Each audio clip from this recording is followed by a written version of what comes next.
I'm Erin Williams, and I've got exactly $20.37 to my name. Standing here at the Chandler Weekend Market, sweating through my work shirt in the Arizona spring heat, I'm staring at this vintage silver bracelet like it's the damn Hope diamond. The thing's beautiful, all twisted silver with tiny turquoise stones that catch the morning light. Price tag says $18. That leaves me $2 for gas money to get home, but hell, when's the last time I bought myself something pretty? I reach for it just as another hand shoots out from my left. Our fingers brush against the cool metal, and I look up into the bluest eyes I've ever seen. This woman's got golden hair pulled back in some fancy twist, wearing more on her wrist than I make in a month. She's older than me, maybe late 30s, with this confident way of standing that screams money. "Oh, excuse me," she says, but doesn't pull her hand away. Her voice is smooth like expensive whiskey. "No problem. I should let go. Should walk away and buy a sandwich instead." But something about the way she's looking at me makes my feet root to the dusty ground. The vendor, some old guy with paint-stained fingers, glances between us. "Ladies, I got other jewelry if you're both interested." "Actually," the blonde says, still holding my gaze, "I think this belongs to you." She releases the bracelet and steps back. "It matches your eyes perfectly." I blink. My eyes are green. "Exactly." She smiles, and damn if it doesn't make my stomach flip. The turquoise brings out the color. This is insane. She's probably got a dozen bracelets at home worth more than my rent. I can't afford it anyway. "Sure you can." She pulls out a crisp 50 and hands it to the vendor. "Keep the change." Before I can protest, she's fastening the bracelet around my wrist. Her fingers are soft against my skin, and she smells like jasmine and something else I can't place. Rich girl perfume, probably costs more than my grocery budget. "I don't even know your name," I manage. "Eleanor Butler." She slides a business card into my palm, her touch lingering longer than necessary. "And you're going to call me?" It's not a question. Eleanor Butler turns and walks away, her heels clicking against the pavement with purpose. I stand there like an idiot, watching her disappear into the crowd of Saturday morning shoppers. The business card is thick, expensive stock. Gold lettering that reads Eleanor Butler, executive hospitality consultant with a downtown address that's definitely not in my neighborhood. I look down at the bracelet circling my wrist. The silver feels warm now, like it's been waiting for me. The turquoise stones catch the light as I move my hand, and for the first time in months, I feel like maybe I'm worth something beautiful. The vendor grins at me, counting his unexpected windfall. "That's some lady friend you got there." Friend. Right. Because women like Eleanor Butler make friends with broke landscapers who smell like fertilizer and sweat. I pocket the card and head toward my beat-up truck, but I can't shake the feeling that everything just changed.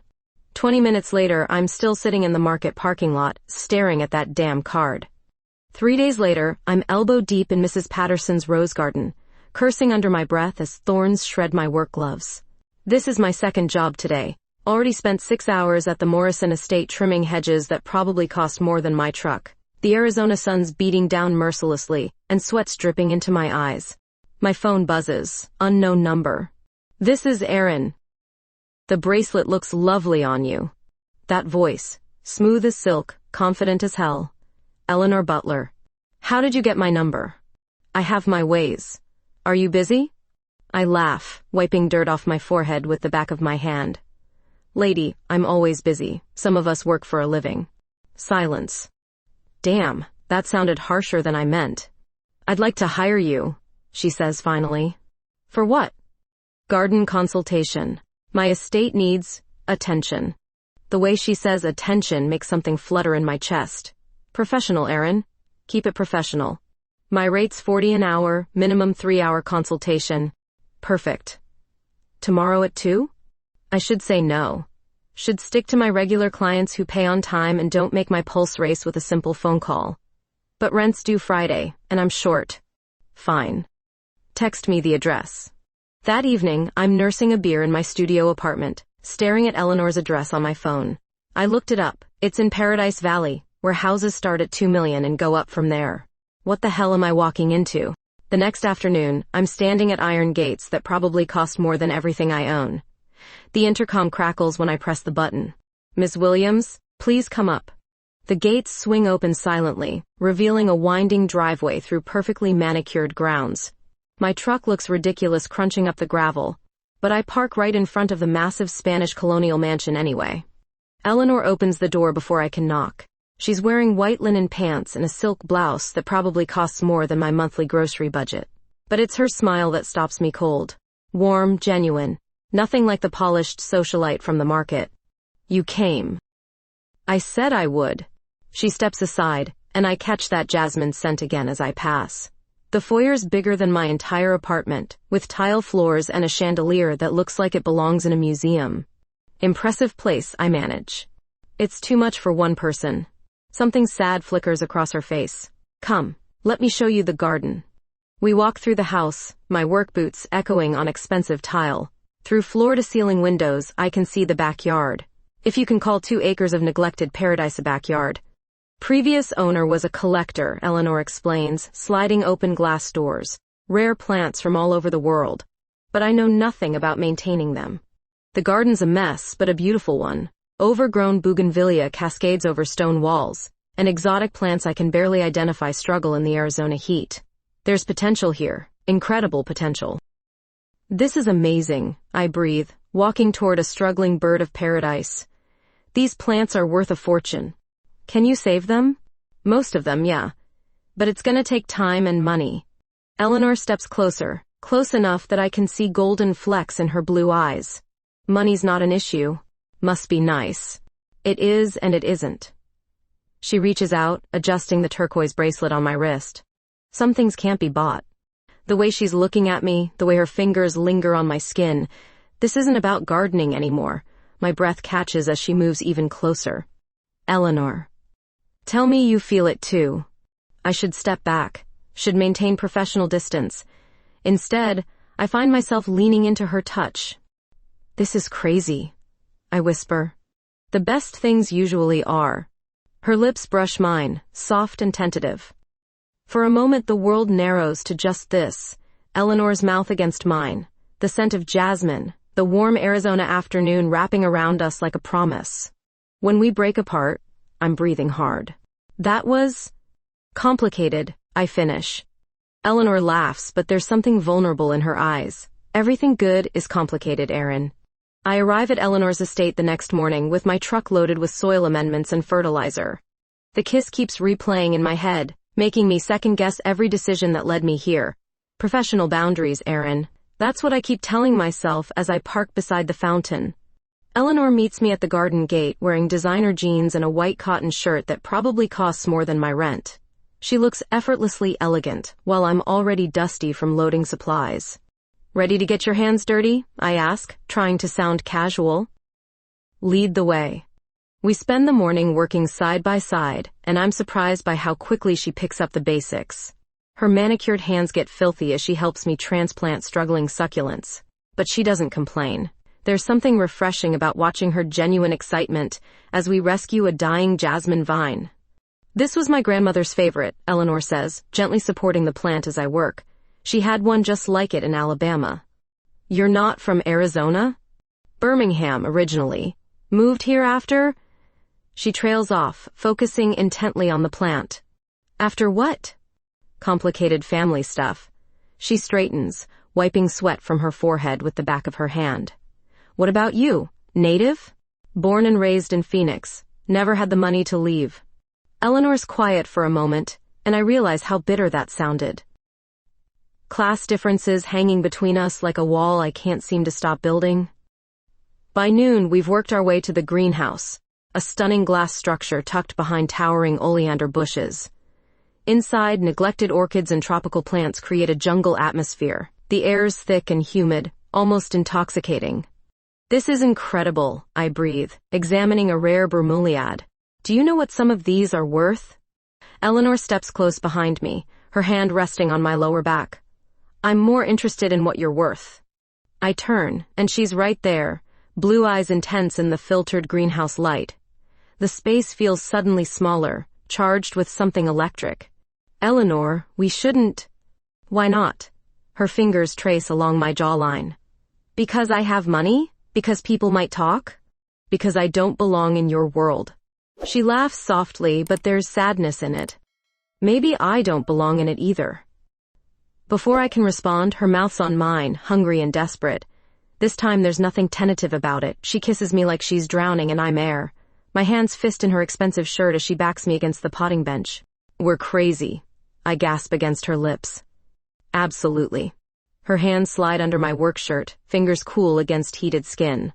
I should stop this, should maintain some semblance of professionalism, but when she looks at me like I'm the most beautiful thing in her perfect world, rational thought abandons me. Time blurs in the greenhouse heat. Clothes fall away among the exotic blooms, and Eleanor's skin tastes like jasmine and promises I'm afraid to believe. She's generous and patient, learning my body like she's studying something precious. When I cry out her name, orchids witness our secrets. Afterward, we lie tangled on my discarded jacket, breathing hard in the humid air. This is insane, I whisper against her shoulder. Eleanor's fingers play with the turquoise bracelet she gave me. The most beautiful things usually are. Reality crashes back as my phone buzzes. Mrs. Patterson expecting me in 2 hours. I have to go. I sit up, suddenly aware of our naked bodies among $200 plants. Stay. Eleanor's hand curves around my hip.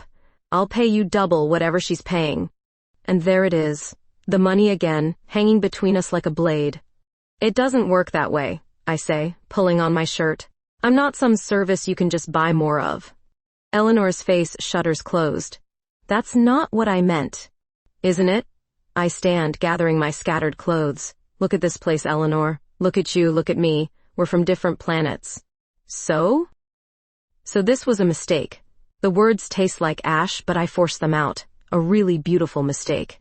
I'm dressed and heading for the door when Eleanor catches my wrist.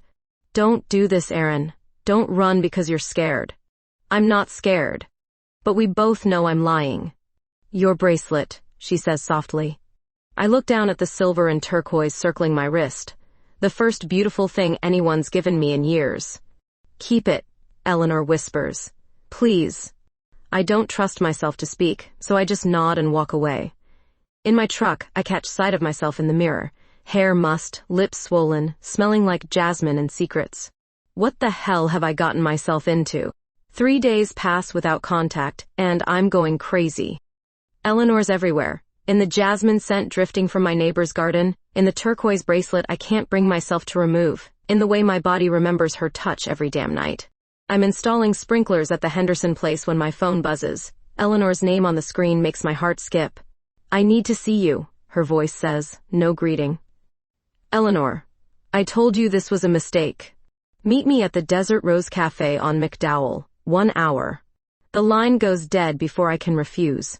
The Desert Rose is a dive bar disguised as a restaurant, complete with neon beer signs and sticky floors. Not exactly Eleanor's scene, which becomes obvious the moment she walks in, wearing a simple sundress that probably cost more than my truck payment. She slides into the cracked vinyl booth across from me, looking completely out of place and absolutely stunning.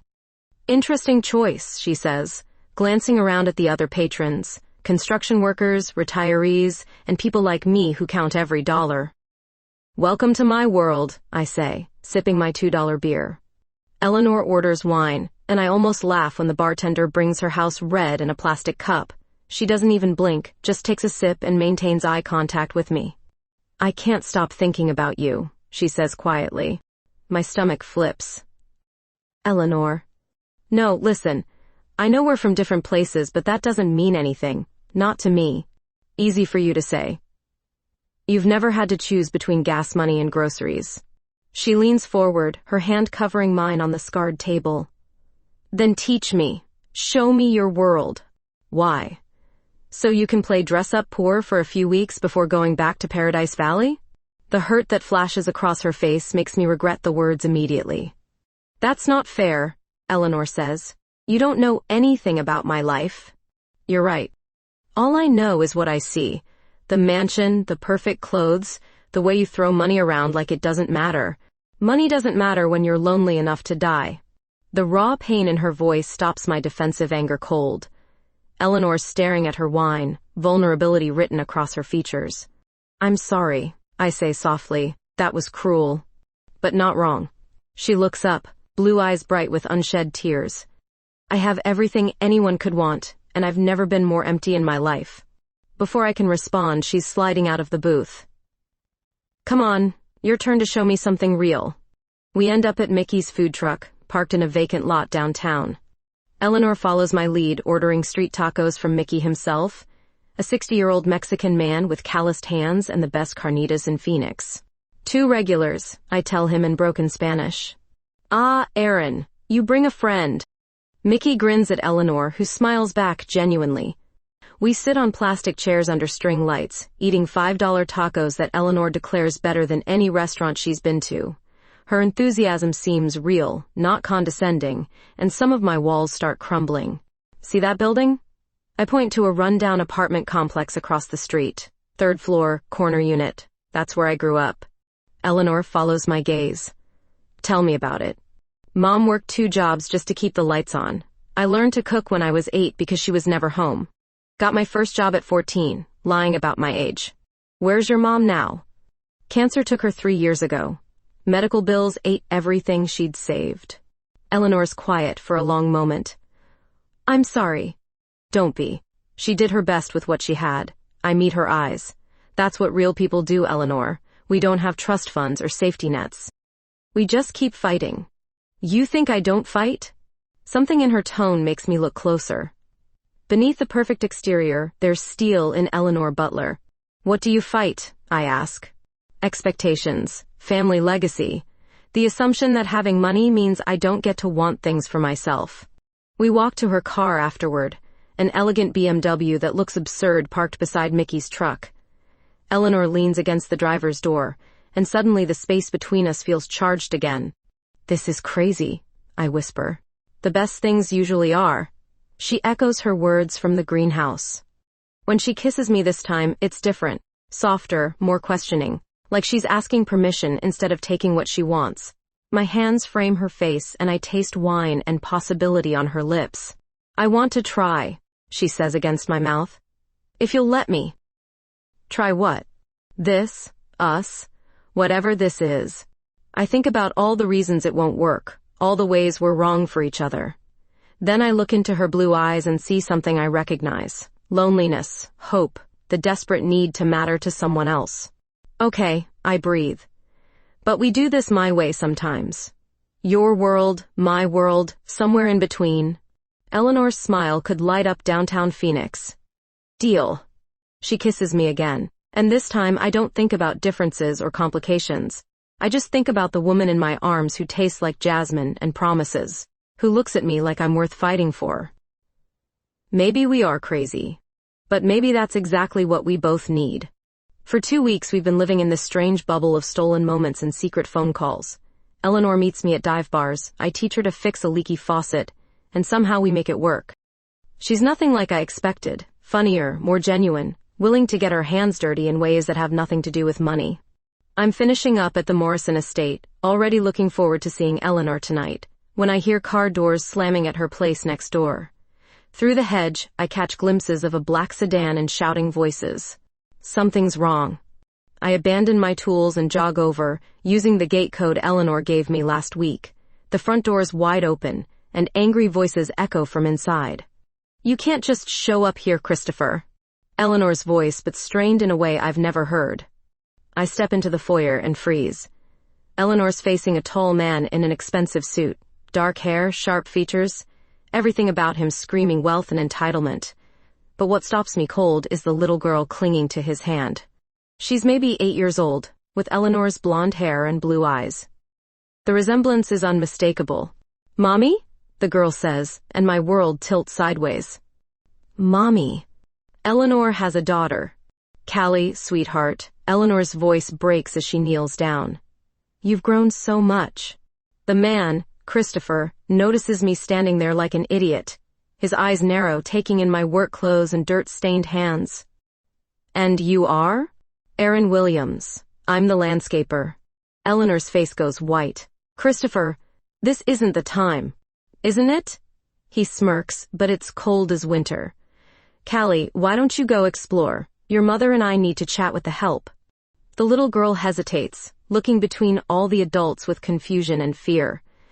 Eleanor nods encouragingly, and Callie wanders toward the living room. What do you want, Christopher? Eleanor stands, composing herself with visible effort. What's mine? What the court awarded me. He pulls out legal documents. Full custody, remember? Boarding school was temporary until I could provide a stable home environment.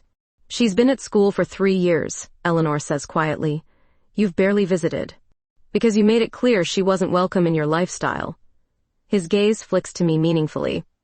Things change. My new wife wants children around. New wife. I feel like I'm drowning in information I was never supposed to know. Eleanor, I say slowly. We should talk. Later, she says without looking at me, all her attention on Christopher. Actually, now's perfect. Christopher's smile is predatory. Ms. Williams should understand what she's gotten involved with. Eleanor's not exactly mother material. Shut up, Eleanor snaps. Tell her about the neglect charges. Tell her why Callie's been living away from home since she was 5. Eleanor's composure cracks completely. I was sick, Christopher. You know I was sick. Alcoholism isn't an excuse for abandoning your child. The words hit Eleanor like physical blows. She staggers backward, and I step forward instinctively, wanting to shield her from whatever poison this man is spilling. Get out, I say. Christopher laughs. Excuse me? You heard me. Take your legal papers and get the hell out. This is my daughter we're discussing. Bull. If she was really your priority, you wouldn't be using her as a weapon. His face darkens. I don't think you understand the situation, Miss Williams. Eleanor has a history of poor judgment. In men, in friends, in life choices generally. The court agreed she's unfit. I look at Eleanor, seeing her differently now, but not less. Her struggles, her loneliness, her desperate need to matter to someone, it all makes terrible sense. Everyone makes mistakes, I say quietly. Some mistakes cost children their stability. Callie reappears in the doorway, clutching a stuffed rabbit. Daddy, when are we going home? The word daddy from Eleanor's daughter's mouth makes Eleanor flinch visibly. Christopher's expression softens as he looks at Callie. Soon, princess. Daddy just needs to finish talking to Mommy. Can Mommy come too? Silence stretches between the adults while an 8-year-old waits for an answer that will break somebody's heart, no matter what. We'll see, sweetheart, Christopher says finally. Eleanor kneels down again, her hands shaking as she touches Callie's face. Be good for Daddy, okay? Mommy loves you so much. I know. Callie hugs her briefly, then skips back to Christopher. We'll be in touch about visitation, he says, gathering Callie's things. And Eleanor, I'd be careful about your associations. The court looks unfavorably on unstable influences. He's talking about me, about us. After they leave, Eleanor and I stand in her enormous foyer, silence stretching between us like a chasm. She won't meet my eyes. You have a daughter, I say finally. I had a daughter. Eleanor. Don't. Her voice is raw. Don't say whatever you're thinking. What I'm thinking is that you should have told me. She laughs bitterly. Right. Because that would have made this so much easier. It would have made it honest. Now she looks at me, and the pain in her eyes is devastating. Would you have stayed if you'd known? If you'd known I was the kind of mother who loses her child? Who drinks herself unconscious while her 5-year-old makes her own dinner? I don't know, I answer truthfully. Exactly. Eleanor walks toward the window, staring out at the garden we worked on together. I've been sober for 2 years, Aaron. 2 years of trying to become someone worthy of getting her back. And now what? Now he wins. Because I'm involved with someone like you, and the court will see that as another poor choice. Someone like me. The words sting more than they should. Someone like me, I repeat. That's not what I meant. Yes, it is. I head for the door, my chest tight with hurt and anger. You're right, Eleanor. We are from different worlds, and apparently mine isn't good enough for yours. Aaron, wait! But I'm already gone, walking away from Jasmine and promises and the sound of a woman calling my name. I throw myself into work like a woman possessed. 12-hour days, back-to-back clients, anything to keep Eleanor and her blue-eyed daughter out of my head. It's been 5 days since I walked out, and my phone's full of messages I refuse to listen to. Mrs. Patterson corners me by her rose bushes, wearing that concerned expression older women perfect after decades of watching disasters unfold. Honey, you look terrible. Just tired. I attack a stubborn weed with unnecessary violence. That rich lady called here looking for you. Said you weren't answering your phone. my hand still. What did you tell her? That you were busy. But Aaron, sugar, maybe you should hear what she has to say. I shake my head, ripping up another weed. Some things are better left buried. Meanwhile, Eleanor's falling apart in her mansion. I know because Mickey tells me when I stop by his truck Thursday night. Your lady friend came by yesterday, he says, handing me carnitas tacos. Look like hell warmed over. She's not my lady friend. Mickey raises an eyebrow. Uh-huh. She ordered 10 tacos and didn't eat any. Just sat there crying into plastic containers. Damn it. Not my problem, I mutter. But the words taste like ash. Friday afternoon, I'm finishing irrigation repairs when Eleanor appears at the Morrison estate. She looks exactly like Mickey described, hollow-eyed, thinner, wearing yesterday's clothes like she forgot how to take care of herself. We need to talk, she says. I'm working. Aaron, please. Mrs. Morrison chooses that moment to emerge from her house, taking one look at Eleanor and immediately switching into protective mode. Is there a problem here? No, ma'am, I say quickly. Miss Butler was just leaving. Eleanor flinches at the dismissal but doesn't move. Christopher filed for emergency custody. The hearing's Monday. My hands freeze on the sprinkler head. What does that have to do with me? He's using you, us, as evidence I'm unfit. Eleanor's voice cracks, says I'm corrupting influences around my daughter. Mrs. Morrison makes a disgusted sound. Men like that make me sick. Ma'am, I really need to finish this job, I say, but my conviction's wavering. Eleanor steps closer, and I catch that jasmine scent that's haunted my dreams all week. I know what I said was wrong. I know I hurt you. She's crying now, not caring that Mrs. Morrison's watching. But I can't lose her again, Aaron. I can't. Then fight for her. How? He has lawyers, money, a perfect nuclear family. What do I have? You have love. Love doesn't win custody battles. Mrs. Morrison steps between us, studying Eleanor with sharp eyes. You're the mother, she says finally. Yes, ma'am. Then you fight like one. Get yourself a good lawyer, clean up your act, and show that court you'd die before letting anyone hurt your baby. Eleanor nods through her tears. I'm trying. But he's right about one thing. I made mistakes, terrible ones. We all have, Mrs. Morrison says firmly. Question is what you do after. That evening, Eleanor shows up at my apartment uninvited.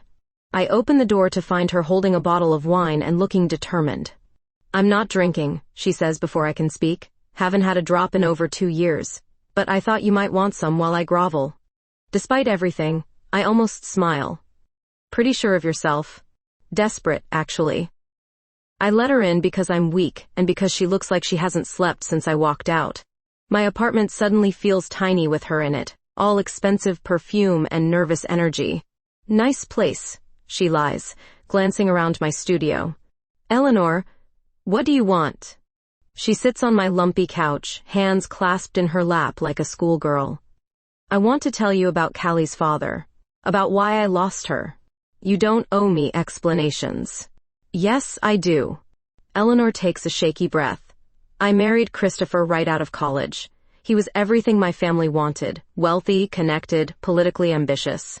I was arm candy with the right pedigree.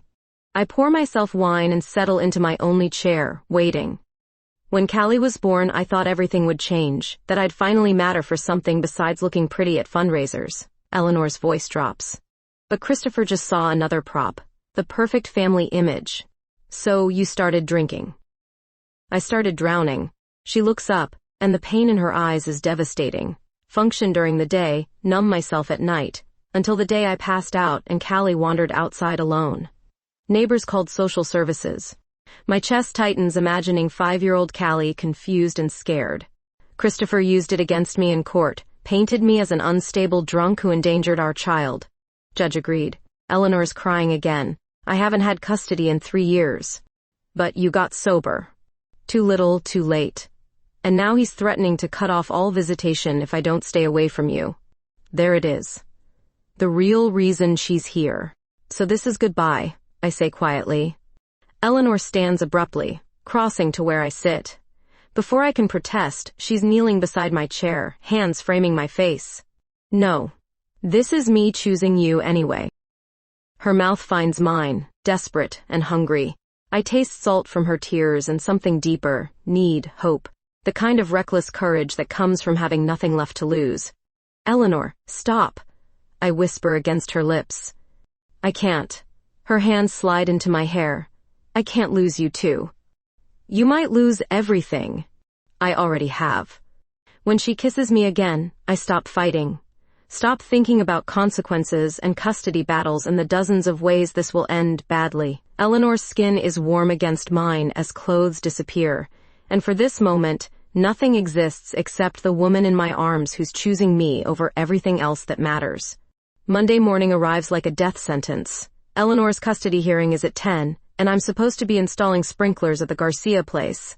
Instead, I'm sitting in my truck outside the courthouse, watching well-dressed people with briefcases hurry up granite steps. I shouldn't be here. This isn't my fight.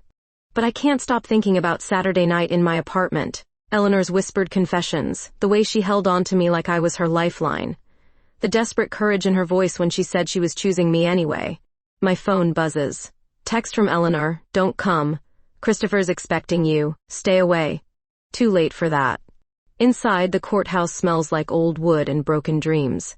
I find the family court wing and spot Eleanor immediately, sitting alone on a bench, wearing a conservative navy suit that makes her look younger and more vulnerable. Christopher's across the hallway with his legal team, a blonde woman in pearls who must be the new wife, and Callie. The little girl looks confused and small in her fancy dress. Eleanor sees me and shakes her head urgently. What are you doing here? Something stupid, probably. Aaron, he'll use this against me. Let him. Before she can protest, Christopher notices me. His smile is predatory as he approaches. Ms. Williams. How unexpected. Mr. Washington. I thought Eleanor would have more sense than to bring her girlfriend to a custody hearing. The word girlfriend hangs between us like a challenge. Eleanor tenses beside me, but I step forward. She didn't bring me. I came on my own. To do what, exactly? To tell the truth. Christopher's smile falters slightly. Which is? That Eleanor Butler is the strongest woman I've ever met. That she's been sober for 2 years and working every day to become the mother Callie deserves. That she loves that little girl more than her own life. And you base this assessment on what? Your extensive experience with child welfare? Heat flares in my chest. I base it on knowing what real love looks like. What sacrifice looks like, what fighting for something that matters looks like. Eleanor's hand finds mine, squeezing tight. How touching, Christopher says. Does your expertise extend to appropriate role models for 8-year-olds? Appropriate like using your daughter as a weapon? Like threatening to cut off her relationship with her mother because you don't approve of who Eleanor loves? Christopher's face darkens. Eleanor made her choices. Actions have consequences. Yeah, they do. And someday Callie's going to be old enough to understand exactly what you took from her. Butler versus Washington, a bailiff calls. Court's in session. The courtroom's smaller than I expected, all dark wood and intimidating formality. Eleanor's lawyer, a sharp woman in her 50s, presents a compelling case. 2 years sober, regular therapy, stable home environment, character witnesses. Then Christopher's team takes over. They paint Eleanor as unstable, impulsive, a danger to her daughter's emotional well-being. They reference her inappropriate relationship with a working-class woman of questionable background. They suggest she's using Callie as an accessory to appear more maternal. Each word hits Eleanor like a physical blow. I watch her shrinking into herself, believing every cruel assessment. When the judge asks if there are any additional witnesses, I stand up. Your Honor, I'd like to speak. Eleanor's lawyer looks panicked. Christopher smirks. The judge raises an eyebrow. And you are? Aaron Williams. I glance at Eleanor, who's staring at me with wide, terrified eyes. I'm Eleanor's partner. The word feels right, even though we've never defined what we are. Ms. Williams. This isn't appropriate, Eleanor's lawyer whispers. Your Honor, I continue, I've heard a lot about Eleanor's mistakes. But I haven't heard anyone talk about her courage. Proceed. My hands are shaking, but I look at Callie, sitting beside the social worker, and find my voice. Eleanor Butler nearly died trying to be perfect for everyone else. When that nearly killed her, she chose to get better. Not for her reputation, not for appearances, but because she wanted to be worthy of loving her daughter. Christopher's lawyer objects, but the judge waves her silent. I work with wealthy families every day, I continue. I see how they treat their children like trophies, their wives like decorations. That's not Eleanor. She talks about Callie like she hung the moon, shows me pictures like other people show off Olympic medals. Eleanor's crying silently, but she's sitting straighter. You want to know what kind of mother she is? She's the kind who chooses her child's happiness over her own comfort, who fights for visitation rights even when it breaks her heart, who spent 3 years becoming someone worthy of unconditional love. I take a breath, addressing the judge directly. Eleanor made mistakes, but she's not making them anymore. And Callie deserves to know the woman her mother's become, not just the woman she used to be. The courtroom's quiet when I sit down. Eleanor reaches for my hand, her fingers ice cold. Thank you, she whispers. The judge deliberates for 20 minutes that feel like 20 years. When she returns, her expression gives nothing away. This case involves complex family dynamics and a mother's journey toward rehabilitation. While Mr. Washington provides a stable traditional home, the court recognizes that children benefit from relationships with both parents when safe and appropriate. My heart pounds as she continues. Miss Butler, I'm granting you supervised visitation to begin immediately, with review for extended custody in 6 months contingent on continued sobriety and stability. Eleanor collapses against me, sobbing with relief. It's not full custody, but it's hope. Christopher looks furious, but his lawyer's already whispering damage control in his ear. Outside the courthouse, Eleanor pulls me into an empty alcove and kisses me fiercely. I can't believe you did that, she gasps against my mouth. Neither can I. You called yourself my partner. Yeah. Problem with that? Her smile could light up the entire downtown. Not even a little. Callie appears beside us, having escaped the adult's attention. Are you my mom's girlfriend? She asks, with 8-year-old directness. Eleanor and I exchange glances. Something like that, I tell her. Do you like gardens? Mom says you know about plants. I love gardens. Maybe sometime you'd like to learn about them too? Callie nods enthusiastically before being reclaimed by the social worker. Eleanor leans against the courthouse wall, watching her daughter walk away. 6 months, she says quietly. 6 months, I agree. Think you can stay out of trouble that long? With you watching over me? Probably not. I kiss her again, tasting hope and jasmine and the promise of something real. 3 months after the custody hearing, Eleanor's mansion feels like a different place. Gone are the sterile perfection and oppressive silence. Callie's presence twice a week has transformed the house into something resembling an actual home. I'm teaching them both to plant tomatoes in the vegetable garden we carved out behind the pool house. Callie's hands are filthy, her blonde hair escaping its ponytail as she digs enthusiastically in the rich soil. Like this, Aaron? She asks, carefully placing a seedling. Perfect.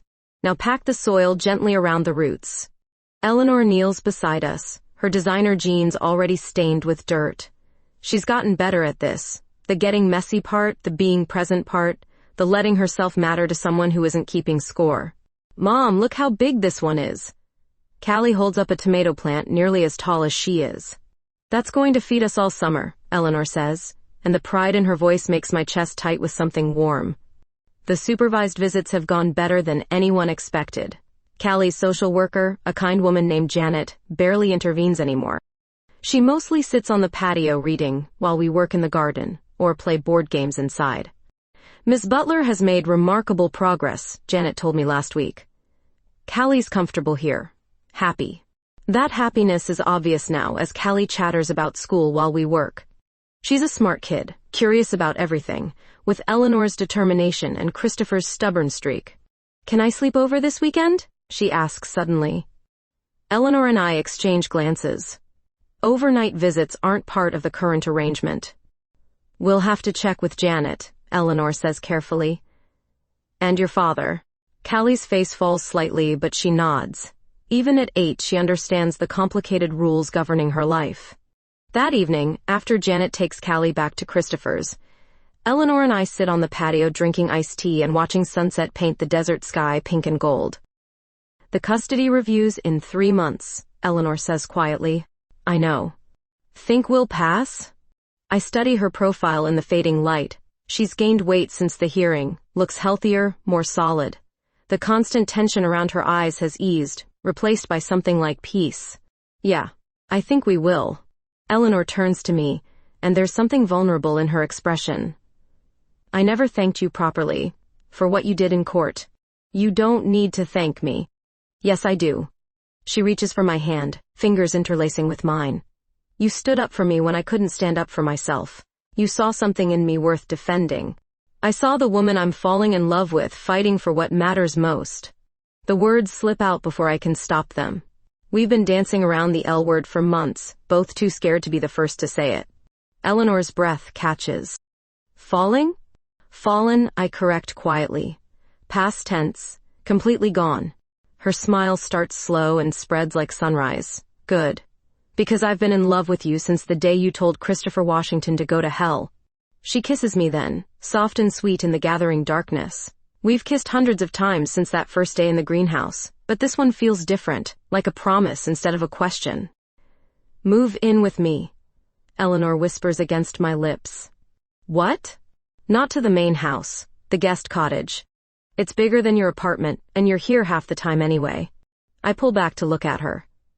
Eleanor, if we're living together and something goes wrong with the custody case, then we'll deal with it together. Her thumb traces along my jawline. I'm tired of being afraid, Erin. Tired of letting other people's opinions dictate my choices. The guest cottage is a small Spanish-style house tucked between the main residence and the garden. Eleanor's been using it for storage, but it has good bones. Exposed beams, tile floors, a cozy kitchen that overlooks the pool. I could be happy here, I admit, standing in the living room while Eleanor watches hopefully from the doorway. Is that a yes? It's a yes. Eleanor launches herself into my arms, and we tumble onto the dust-covered couch laughing. She tastes like iced tea and happiness when she kisses me, her hands already working at the buttons of my work shirt. Careful, I murmur. The windows don't have curtains yet. Don't care, she breathes against my throat. Let them all see. Her mouth finds mine again, hungry and demanding. We make love on that old couch, surrounded by moving boxes and afternoon sunlight, Eleanor whispering my name like a prayer as I map every inch of her skin. She's generous and patient, taking time to worship my body like it's something precious. When I cry out her name, the sound echoes off bare walls that will soon be ours. Afterward, we lie tangled together, planning our shared future. Callie's going to love having you so close, Eleanor says, fingers tracing lazy patterns on my shoulder. Think she'll be okay with us living together? Are you kidding? She's been asking when you're going to marry her mom. I laugh. Kids don't filter anything. Speaking of which, Eleanor props herself up on one elbow, suddenly nervous. Christopher called yesterday. He wants to discuss reducing the supervision requirements. My pulse quickens. That's good news, right? I think so. Janet recommended it in her report. Says Callie's thriving with our current arrangement. So what's the catch? Eleanor's quiet for a long moment. No catch. I think Christopher's actually ready to do what's best for Callie instead of what hurts me most. People change, I say softly. Some people. She kisses my forehead. The good ones, anyway. That night, I pack my few belongings while Eleanor rearranges furniture in the cottage. It doesn't take long. After years of living paycheck to paycheck, I travel light. But Eleanor treats each item like treasure, finding perfect spots for my books, hanging my single decent dress in the spacious closet. This is really happening, I say, watching her fold my work clothes into expensive drawers. Having second thoughts? Never. The next morning, Callie arrives for her Wednesday visit to find me making breakfast in the cottage kitchen. Her eyes go wide with delight. You live here now? I live here now. She throws her arms around my waist, squeezing tight. This is the best day ever. Eleanor appears in the doorway, coffee mug in hand, watching us with soft eyes. Come on, girls, she says. Let's go see how our tomatoes are growing. Walking to the garden with Eleanor and Callie, I feel something I haven't experienced in years. The sense of belonging somewhere, of mattering to people who matter to me. Maybe love isn't about finding someone from your own world. Maybe it's about building a new world together, one day at a time, one planted seed at a time. Spring returns to Chandler like a promise kept. 6 months have passed since I moved into the cottage, and Eleanor's custody review is behind us, successful beyond our wildest hopes. Callie now lives with us 4 days a week, sharing time between her old life and this new one we've built together. The garden we planted through fall and winter has exploded into bloom. Tomatoes hang heavy on the vine, herbs perfume the morning air, and the flower beds Eleanor and I designed together paint the landscape in impossible colors. "Erin, come see," Callie calls from beside the fountain, where we've been working on a special project all morning. I walk over to find her carefully arranging the last of the spring bulbs we planted in December. Tulips, daffodils, and hyacinths create a rainbow circle around the old fountain's base. "It's perfect, kiddo." Eleanor emerges from the house carrying a tray of lemonade, wearing a sundress that shows off the tan she's developed from hours in the garden. She looks healthy, grounded, nothing like the brittle socialite I met at the antique market a year ago. "Ladies, refreshment break," she announces. We sit in the shade of the ramada we built last month, watching bees work the lavender borders. Callie chatters about her school science project while Eleanor and I exchange the kind of looks long-term couples perfect. Secret smiles, shared understanding, the comfortable intimacy of two people who've chosen each other every day for months. "Mom, tell Erin about your surprise," Callie says suddenly. Eleanor nearly chokes on her lemonade. "Callie, what surprise?" I ask, immediately suspicious. "It's not ready yet," Eleanor protests, but she's fighting a smile. Callie bounces in her chair. "She bought something big." Eleanor sighs in defeat, reaching into her pocket to pull out a set of keys. "I was going to wait until everything was finalized, but..." She hands me the keys and I turn them over in my palm, confused. "Eleanor, what is this?" "Come on," she says, standing and pulling me to my feet. "I'll show you." We pile into Eleanor's car and drive downtown, Callie chattering excitedly from the back seat. Eleanor parks outside a familiar building, the old warehouse that houses the weekend antique market where we first met. "Why are we here?" I ask. Eleanor's grinning now, unable to contain her excitement. "Look at the sign." I follow her gaze to a new placard beside the entrance, Butler Williams Market. Opening Spring 2024. My heart stops.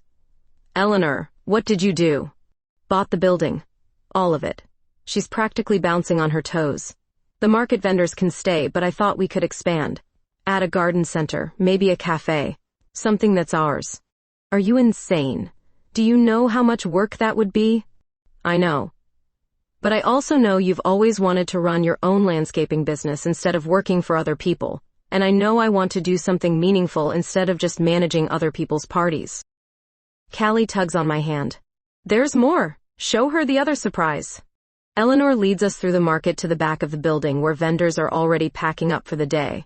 In the corner, at the exact spot where we first met, sits a small display case.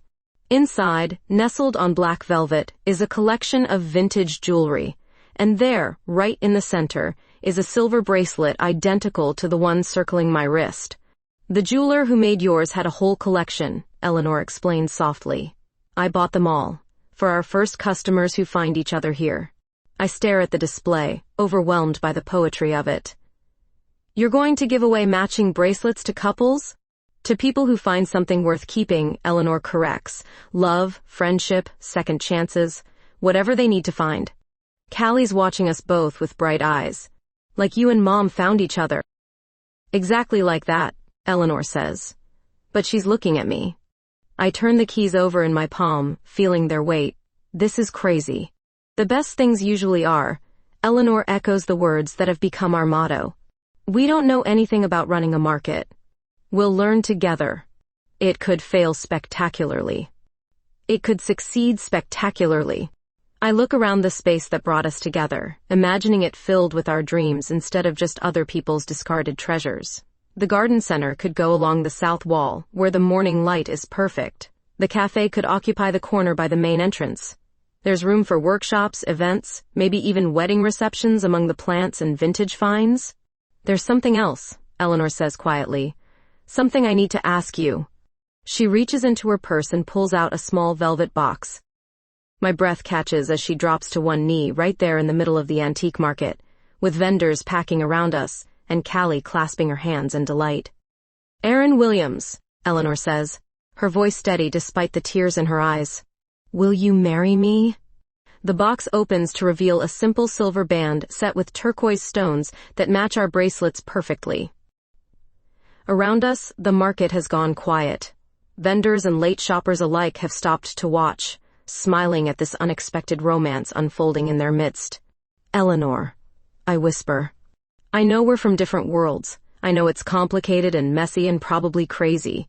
But I also know that you're the best thing that ever happened to me. You and Callie, you're my family. My real family." Callie bounces beside us. "Say yes, Aaron. Please say yes." I look down at Eleanor, kneeling among the dust and memories of a dozen Saturday mornings, offering me not just her heart, but a future built on shared dreams. "Yes," I breathe. "Of course, yes." She slides the ring onto my finger as the market erupts in applause. Strangers cheer and whistle while Eleanor kisses me among the antiques and possibilities. "I love you," she whispers against my lips. "I love you too. Both of you." Callie launches herself at us, and we tumble into a three-way hug right there on the dusty floor, laughing and crying and planning our beautiful, complicated future. Later, as sunset paints the desert sky in shades of rose and gold, we plant a new tree in our garden, a small oak that will grow strong and deep-rooted, sheltering future generations with its shade. "Make a wish," Eleanor tells Callie as we pat soil around the sapling's base. "I wish we could stay like this forever," Callie says solemnly. "Forever's a long time," I tell her, "but we can try for every day." Eleanor's hand finds mine, our matching rings catching the last light. In 9 months, we'll open Butler Williams Market and discover that love stories have a way of attracting more love stories. The cafe will become a gathering place for couples celebrating anniversaries, families planning reunions, friends finding their way back to each other. But tonight, it's just us 3 women and a garden full of promises, planting roots in the Arizona desert and believing in tomorrow.